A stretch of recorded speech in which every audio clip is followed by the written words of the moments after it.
Why has Cohen decided to choose this battle to draw a line in the sand? He was willing to dramatically overpay Frankie Montas. Right? What did they give him? $236? Yeah. There's other versions of it. Right. Like he will pay a pretty dollar for things that he thinks are worth it, for things that David Stern says are worth it. Right?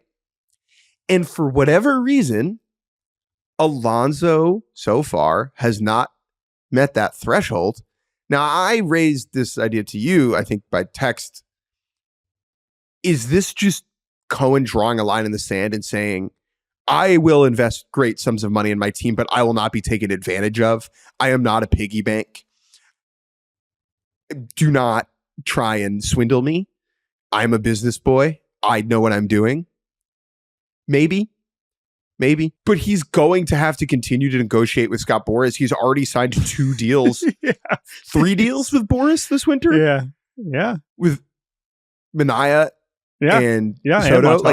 And Montas. Yeah, like it's not as if he hasn't had to talk to Scott on the phone. Right. So there's clearly some sort of meaningful, productive working arrangement.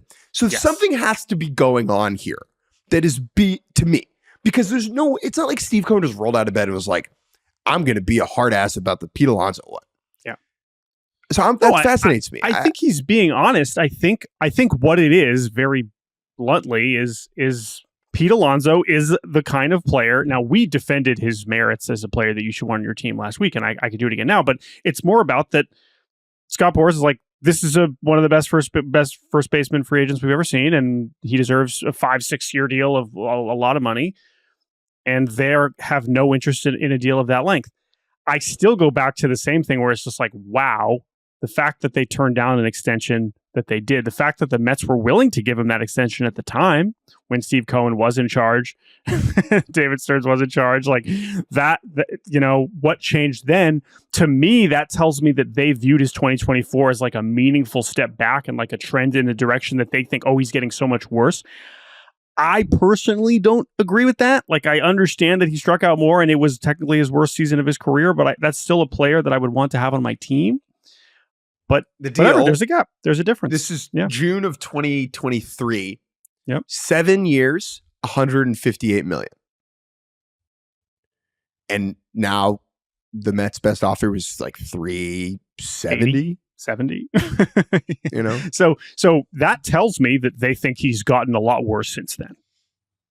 And I think I disagree with that, but no one knows better than the Mets about no organization has more information about how good Pete Alonso will continue to be than the New York Mets. 100%. So all that is to say, I continue to be intrigued by this Mets offseason, because again, when we were talking about Pete and whether they should, like, there were a lot of first basemen out there that they could have done, or third baseman out there they could have done, and I guess they still sort of are out there.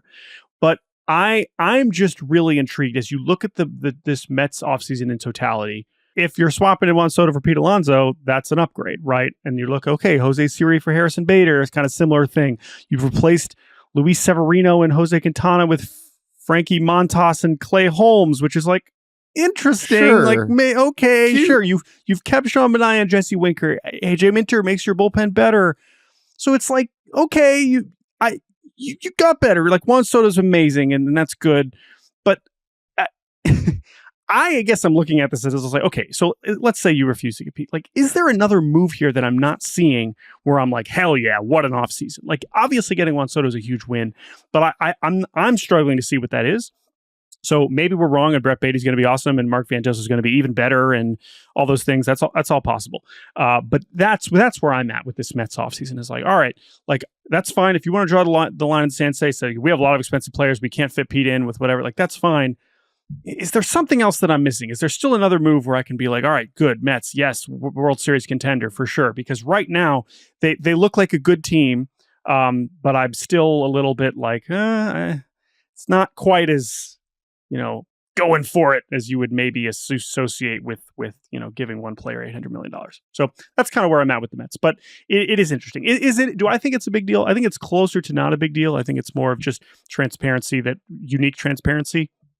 But it does also make me think like, oh no, we're whereas maybe the Bregman thing is moving closer to a resolution, I don't think an answer for Pete is coming really anytime soon. I mean, I could be wrong. Maybe you're listening to this and you just saw that he signed, with the Angels, but as we kind of saw, like this one could drag on. Like Boras is not obviously afraid to take these guys into February, into March. So we'll see.